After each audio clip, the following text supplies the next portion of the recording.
नमस्कार। दिन भर की हर बड़ी खबर से आपको करने खबरदार मैं हूं श्वेता सिंह। जम्मू के नगरोटा में हुआ आतंकवादी हमला दो बड़े सवाल उठाता है। पहला सवाल यह है कि पाकिस्तान को भारत का फुल एंड फाइनल जवाब क्या होगा, और दूसरा बड़ा सवाल है कि आखिर हमारे आर्मी कैंपों की दीवारें इतनी कच्ची क्यों हैं, जिसमें बार बार आतंकवादियों को मौका मिल जाता है और बार बार हमारे जवान शहीद हो जाते हैं।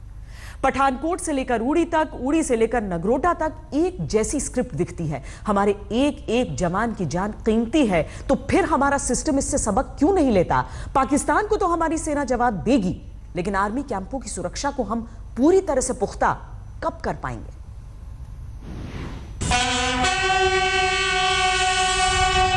शहीद मेजर कुणाल गोसावी, उम्र 33 साल। शहीद मेजर अक्षय गिरीश कुमार, उम्र 31 साल। शहीद हवलदार सुखराज सिंह, उम्र 32 साल।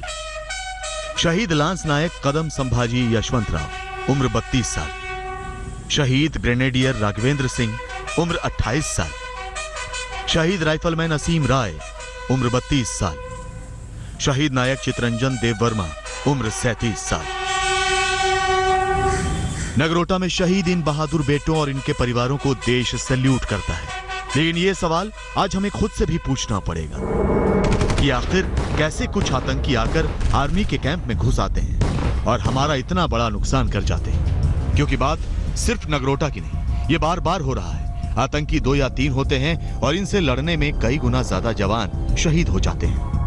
यही पठानकोट में हुआ जब इस साल की पहली सुबह पठानकोट एयरबेस पर आतंकी हमला हुआ था। 4 आतंकी आए थे। इनको मार गिराने में सेना के 7 जवान शहीद हुए। 4 महीने बाद जून में पंपोर का हमला हुआ। 2 आतंकी आए थे। सीआरपीएफ के 8 जवान शहीद हो गए। 2 महीने बाद सितंबर आया। उड़ी में 4 आतंकियों ने हमला किया। सेना के 19 जवान शहीद हो गए। उड़ी हमले के 2 महीने भी नहीं हुए कि नगरोटा में आतंकी हमला हुआ। ठीक उड़ी हमले की तरह इस बार 3 आतंकी आए थे। सेना के 7 जवान शहीद हो गए, जिनमें सेना के 2 मेजर भी हैं। सवाल यही है कि सुरक्षा बलों के कैंपों की दीवारें इतनी कच्ची क्यों हैं? हम लोग अपने ड्यूटी कर रहा था, लेटे थे तो उसका सोया था। तो उसके बाद में थोड़े जब टायर फटा, मैंने बोला टायर फट गया। जब टायर फटने की आवाज आया तब देखता हूँ तो वहाँ तो कुछ और है।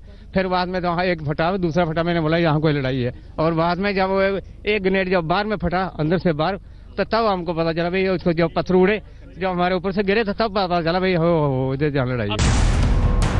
नगरोटा में जो हुआ वही उड़ी में हुआ था, वही पठानकोट में हुआ था। इसीलिए सवाल है कि हर बार ऐसी चूक क्यों होती है, और वो भी तब जब ये बच्चा जानता है कि इस वक्त दुश्मन को बस एक मौका चाहिए। कहीं भी जरा सी भी चूक कितना नुकसान कर सकती है, ये हमें सुरक्षा बलों को बताने की जरूरत नहीं होनी चाहिए।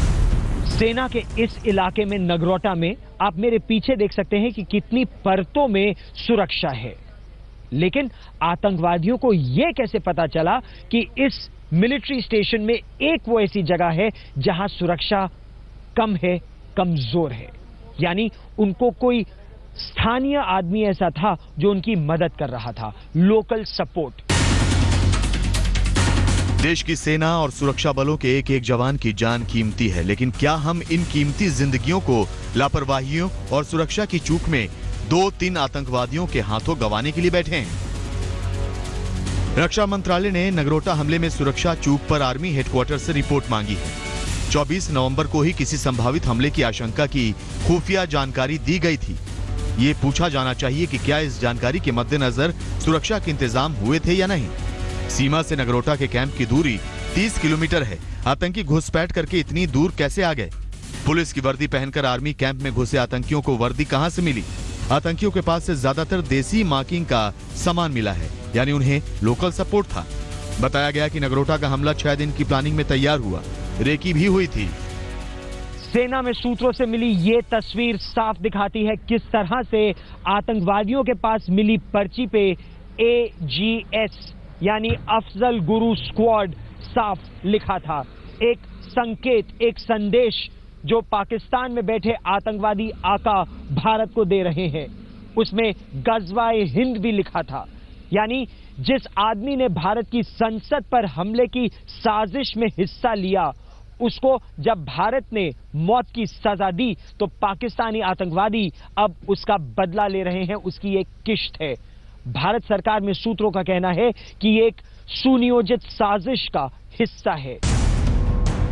जम्मू के बाहरी इलाके का नगरोटा इलाका बॉर्डर से सिर्फ 30 किलोमीटर दूर है और जहां पर जम्मू कश्मीर के 4 कमांड सेंटर में एक सेंटर है और यहां सेना के 1000 से ज्यादा अफसर तैनात हैं। वहां पर 3 आतंकवादियों का आर्मी कैंप के अंदर तक घुस जाना वो वाकई चौंकाने वाला है। छोटा जो है आर्मी कैंप है वहां इलाके में हूं जहां पर जो है सर्च जारी है। अब देख रहे हैं कि पूरे नाके लगा दी गई है। ये सामने का इलाका है, यहां पर जो है उसके बाद मूवमेंट बंद कर दी गई है। ये जो ये पुल है जो आप देख रहे हैं इस वक्त, ये उसके पुल क्रॉस करते ही दाहिने साइड में जो है कैंप के अंदर जो है वहां पर जो है सर्च जारी है। आतंकियों का फायरिंग करते और ग्रेनेड फेंकते हुए ऑफिसर्स मेस तक पहुंच जाना, अफसरों की फैमिली और बच्चों को बंधक लेने जैसे हालात बन जाना, ये बहुत बड़े सवाल है। सुबह 5 बजे आतंकी आर्मी कैंप में घुसे थे, 9 घंटे तक ऑपरेशन चला था। नगरोटा कंटोनमेंट के इस आतंकी हमले के बाद ये बात तो तय है कि सभी कंटोनमेंट इलाकों की सुरक्षा को मजबूत करना होगा। सूत्रों के अनुसार जिस कैंपस में आतंकवादियों ने इस घटना को अंजाम दिया है उसके गेट पर कोई भी सुरक्षा कर्मी यानी गार्ड तैनात नहीं था।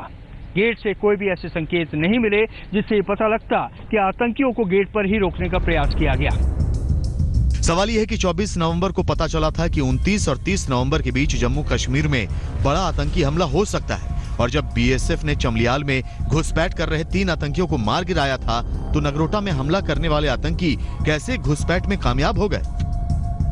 There is a very grave threat to all the security force establishments, and we have beefed up our security. We have reviewed our deployment everywhere, and we cannot, stop any attack being taken place. If a Fidayeen decides to attack, he will. But I can assure you that our reply will be such that he does not succeed. उड़ी और नगरोटा के आतंकी हमले में कोई अंतर नहीं है।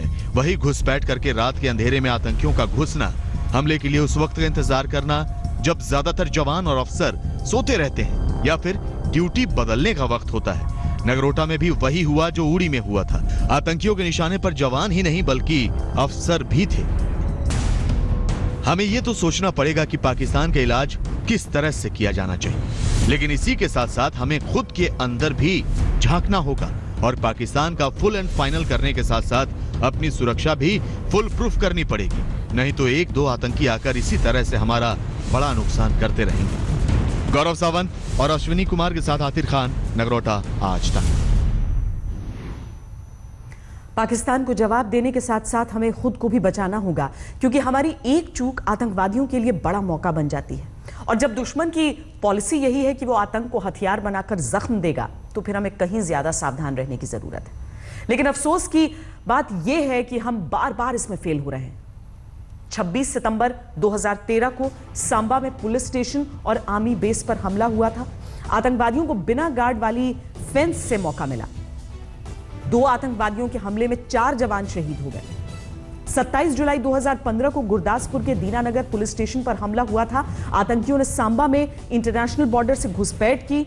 3 आतंकवादियों के इस हमले में 7 लोग मारे गए थे। 1 जनवरी 2016 को पठानकोट एयरबेस पर आतंकवादी हमला हुआ था। आतंकी इंटरनेशनल बॉर्डर से घुसे, सेंसर काम नहीं कर रहे थे। एयरबेस के बिना गार्ड वाले हिस्से के पेड़ों से चढ़कर अंदर घुसे। 4 आतंकवादियों के इस हमले में 7 जवान शहीद हो गए थे। 18 सितंबर 2016 को उड़ी में सेना के कैंप पर आतंकवादी हमला हुआ था। आतंकी 2 गार्ड टावर के बीच के रास्ते से अंदर घुसे। आतंकियों ने उस वक्त हमला किया जब जवान सो रहे थे। 4 आतंकवादियों के इस हमले में सेना के 19 जवान शहीद हुए। जब पठानकोट एयरबेस पर हमला हुआ था तो उसके बाद रक्षा मंत्री ने lieutenant general retired Philip Campose की अध्यक्षता में एक पैनल बनाई थी, जिसने सुरक्षा बलों के ठिकानों में इस बात का अध्ययन किया कि कैसे सुरक्षा को पुख्ता किया जा सकता है। कंपोज पैनल ने कई सिफारिशें की थी, लेकिन पठानकोट के बाद उड़ी और नगरोटा के हमले बताते हैं कि इन सिफारिशों पर शायद अमल नहीं किया गया। कंपोज पैनल ने कहा था कि बेस के अंदर तुरंत एक्शन लेने वाली खास तरह की टीमें बनाई जाए। सुरक्षा करने वाले डिफेंस सिक्योरिटी कोड के गार्ड्स पर ध्यान दिया जाए। गार्ड्स को उसी वक्त नियुक्त किया जाए जब वो सेना की सर्विस में हो गार्ड्स को आधुनिक हथियारों और तकनीक से लैस किया जाए, सुरक्षा बलों के कैंप और बेस की सुरक्षा के लिए अलग फोर्स बनाई जाए, बड़े आर्मी कैंप और बेस में कई स्तर की सुरक्षा बनाई जाए। इसके अलावा बेस या कैंप के अंदर भी सुरक्षा की फेंस बनाई जाए। सुरक्षा बलों के ठिकानों की सुरक्षा के लिए आधुनिक तकनीक का इस्तेमाल हो। जब तक हम खुद को सुरक्षित नहीं बनाते, तब तक पाकिस्तान के आतंक से लड़ना आसान नहीं है। हमें जवाब देने के साथ साथ डिफेंस को भी मजबूत करना होगा, क्योंकि ये किसी युद्ध से कम नहीं है और युद्ध में कहीं कोई भी चूक भारी पड़ जाती है। अब सवाल पाकिस्तान को जवाब देने का है कि उसके आतंक का आखिर इलाज क्या है।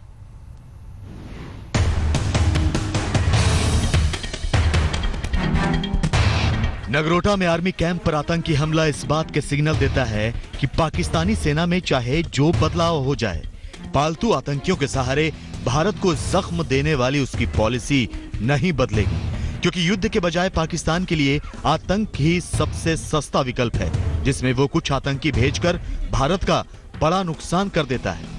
अब ये समय आ गया है कि हमारी जो हद क्रॉस हो चुकी है, हमारी सहनशीलता है वो खत्म हो रही है। लगता है कि भारत को भी पाकिस्तान को उसी सिक्के में वापस करना चाहिए जिस सिक्के में हमारे साथ कर रहे हैं। इसीलिए सवाल यह है कि पाकिस्तान की आतंकी करतूतों का इलाज क्या है, क्योंकि सीमा पार जाकर सर्जिकल स्ट्राइक हो या फिर लाइन ऑफ कंट्रोल पर पाकिस्तानी सेना और उसके पालतू आतंकियों को गोला बारूद की गर्मी का एहसास दिलाना, आतंक की फैक्ट्री पाकिस्तान पर ज्यादा असर नहीं पड़ता। ये सीमा पर पाकिस्तानी सेना की पोस्ट को तबाह करने वाला वीडियो है, जिससे भारतीय सेना दुश्मन को ये बात साफ बता रही है कि गोलाबारी की आड़ में आतंकियों को घुसपैठ कराने का अंजाम वही होगा जो इस वीडियो में दिख रहा है। जब तक पाकिस्तान को ये समझ में नहीं आएगा कि आतंक की कितनी बड़ी कीमत उसे चुकानी पड़ सकती है, तब तक उसका कोई इलाज नहीं है। सीज फायर वायलेशन का हम जवाब जो है बिल्कुल आर्मी के साथ कंधे से कंधा मिलाकर दे रहे हैं और अप्रोप्रिएट जवाब दे रहे हैं। लाइन ऑफ कंट्रोल हो या फिर इंटरनेशनल बॉर्डर, पाकिस्तानी सेना इसी ताक में रहती है कि वो कैसे अपने पालतू आतंकियों को घुसपैठ करा सके, जिससे वो बड़े हमले करके भारत को जख्म दे सकें। नगरोटा में ये आतंकी कामयाब हो गए थे, लेकिन सांबा में इन्हीं आतंकियों को बीएसएफ ने मार गिराया था। इस तरह की बड़ी स्ट्रॉन्ग इनपुट आई हुई थी कि इस तरफ इन्फिल्ट्रेशन की कोशिश होगी, किस तरह से होगी उस बारे में जानकारी नहीं थी, और यही वजह थी कि हमने यहाँ एक्स्ट्रा एफर्ट्स किए हुए थे और इन डेप्थ नाका लगाए हुए थे, जिसकी वजह से we were in a position to detect them and neutralise. आज बीएसएफ ने बताया कि कैसे पाकिस्तान से घुसपैठ करने वाले आतंकी बड़ी साजिश के प्लान के साथ तैयार हैं। ये आतंकवादी आईईडी सीरीज और लिक्विड एक्सप्लोसिव इस्तेमाल करके रेलवे ट्रैक और ट्रेन को उड़ाने का आतंकी डिजाइन तैयार किए हुए थे। ये ठीक वैसी ही साजिश है जो गुरदासपुर में हमले के दौरान आतंकियों ने प्लान की थी। All types of explosives including IEDs 7 in number destroyed by own troops, हमने उनको डिस्ट्रॉय कर दिया। लेकिन एक कोई लिक्विड भी मिला था बॉटल्स में, एग्जामिन करा रहे हैं क्या है। पाकिस्तान को यही लगता है कि जब उसकी गोद में हथियार के तौर पर पाले गए आतंकी बैठे हैं, तो वो सीधे युद्ध के महंगे रास्ते पर क्यों चलेगा। पाकिस्तान तभी चुप बैठेगा जब उसे ये एहसास होने लगेगा कि एक आतंकी हरकत की कितनी बड़ी कीमत चुकानी पड़ सकती है, और यही भारत का टारगेट होगा। हमें लड़ना भी होगा और खुद को बचाना भी होगा, क्योंकि बार बार चूक और नगरोटा जैसे हमले हमारी कमजोरी बन जाते हैं। आज तक ब्यूरो। खबरदार में अब हम सुप्रीम कोर्ट के उस आदेश का विश्लेषण करेंगे जिसमें देशभक्ति वाली भावना कूट कूट कर भरी है। हमारे देश में इन दिनों देशभक्ति का माहौल अपने चरम पर है। हर कोई खुद को देशभक्त साबित करने के मौके तलाश रहा है, और अब तो सुप्रीम कोर्ट ने भी अपनी देशभक्ति का परिचय देते हुए एक ऐतिहासिक फैसला सुनाया है। सुप्रीम कोर्ट का आदेश है कि देश के सभी सिनेमाघरों में फिल्म शुरू होने से पहले राष्ट्रगान यानी जन गण मन जरूर बजेगा।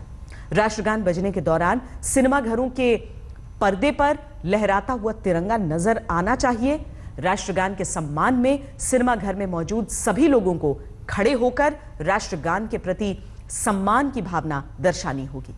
सिनेमाघरों में राष्ट्रगान को आधा अधूरा नहीं बजाया जाएगा, इसे पूरा बजाना अनिवार्य होगा। सुप्रीम कोर्ट ने राष्ट्रगान को सम्मान दिलवाने का बीड़ा उठाते हुए यह भी आदेश दिया है कि व्यापारिक मुनाफे के लिए राष्ट्रगान के इस्तेमाल पर रोक लगाई जानी चाहिए।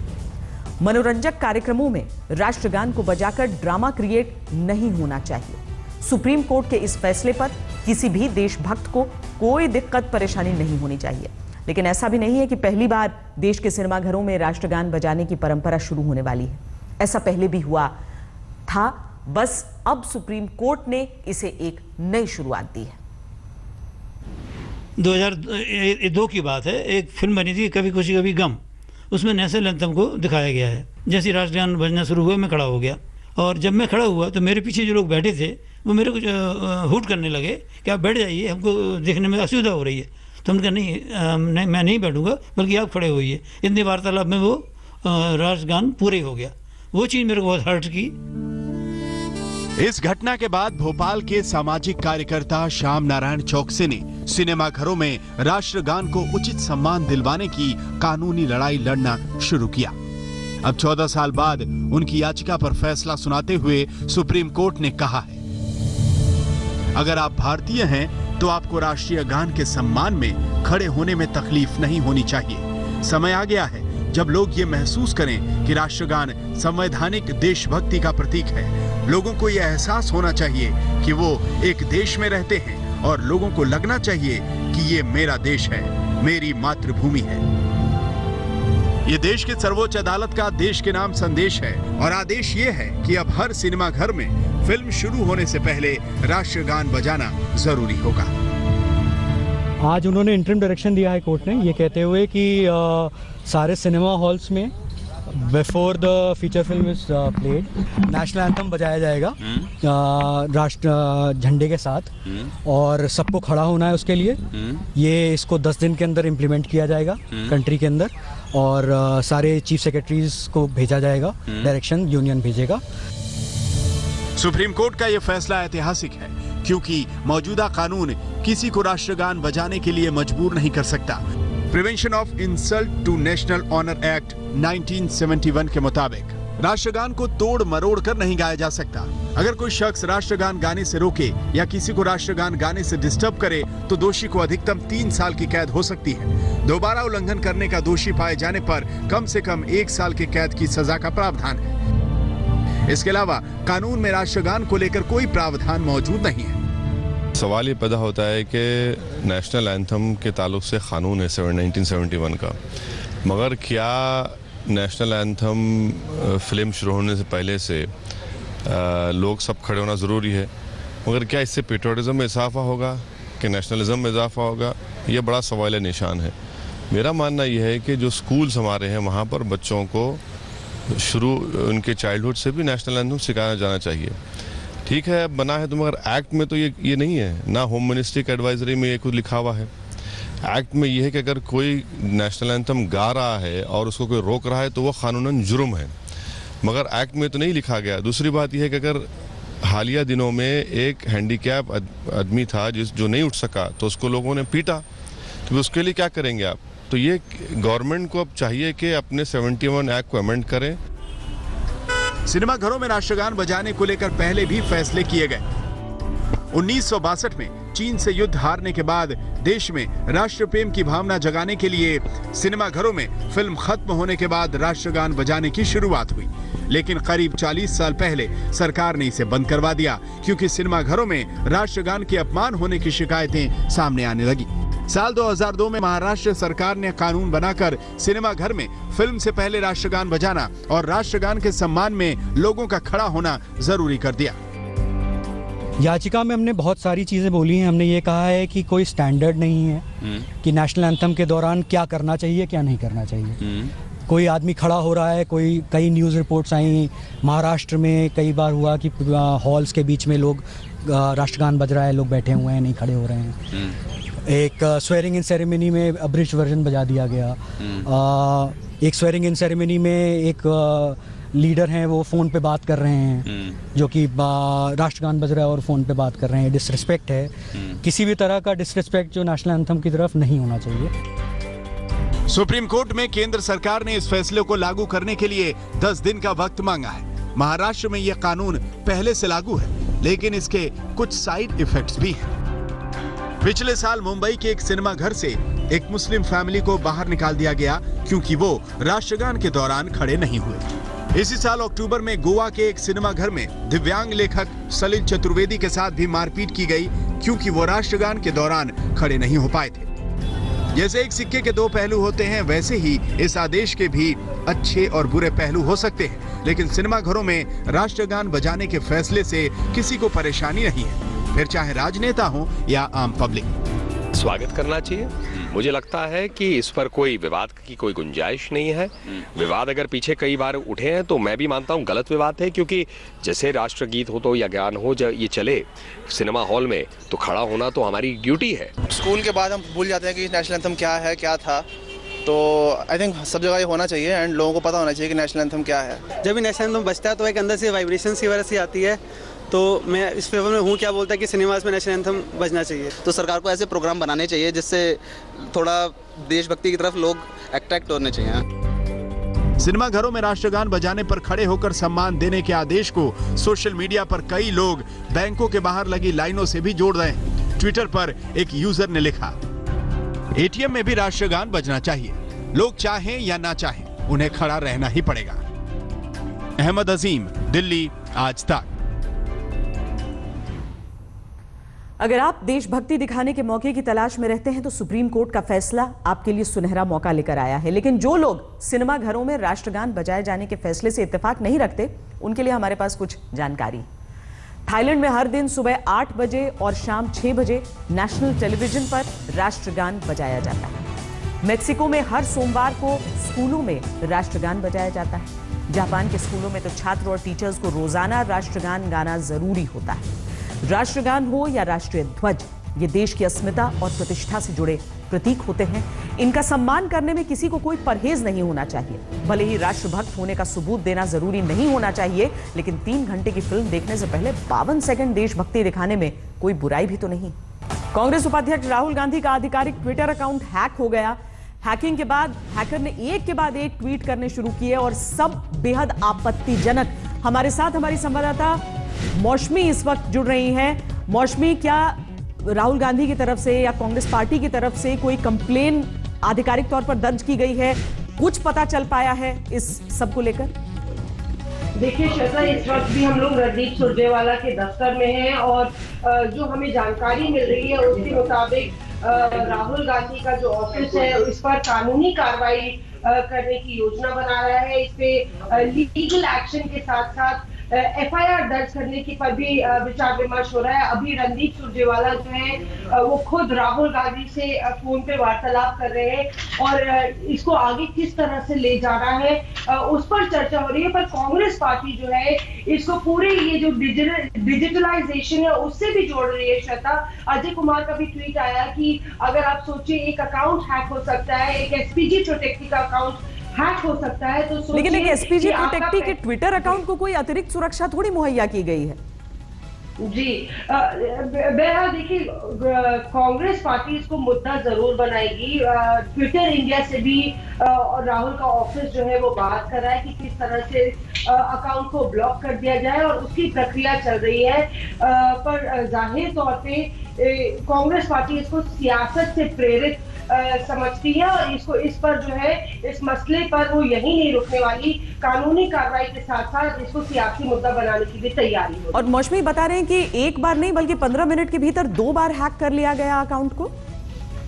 जी बिल्कुल श्वेता, देखिए अगर आप पूरा जो जिस तरह से ट्वीट्स हुए, एक बार एक सीरीज में ट्वीट्स होते हैं, उसके बाद जब वो ट्वीट को डिलीट करते हैं उसके बाद दोबारा अकाउंट का पासवर्ड चेंज किया जाता है, उसके बाद दोबारा से फिर से रीट्वीट होने लगते हैं हैकर द्वारा। तो साफ तौर पे जो है एक सिक्योरिटी ब्रीच, जहां तक ट्विटर अकाउंट की बात करें तो एक सिक्योरिटी ब्रीच है, एक पासवर्ड को तोड़ा गया है और जिस तरह से जो एक्सप्लेटिव्स यूज किए गए हैं जाहिर तौर पे निंदनीय है। जी बहुत शुक्रिया मौसमी इस पूरी जानकारी के लिए। मौसमी सिंह हमारी संवाददाता ये जानकारी हमें दे रही थी। दरअसल फर्जी अकाउंट किसी नाम के बना लेना बहुत आम बात है, लेकिन एक इस तरह के व्यक्ति के अकाउंट को हैक कर लेना और उस पर आपत्तिजनक ट्वीट करना, ये कुछ गंभीर बात है। खबरदार में आज के लिए इतना ही। आप देखते रहिए आज तक।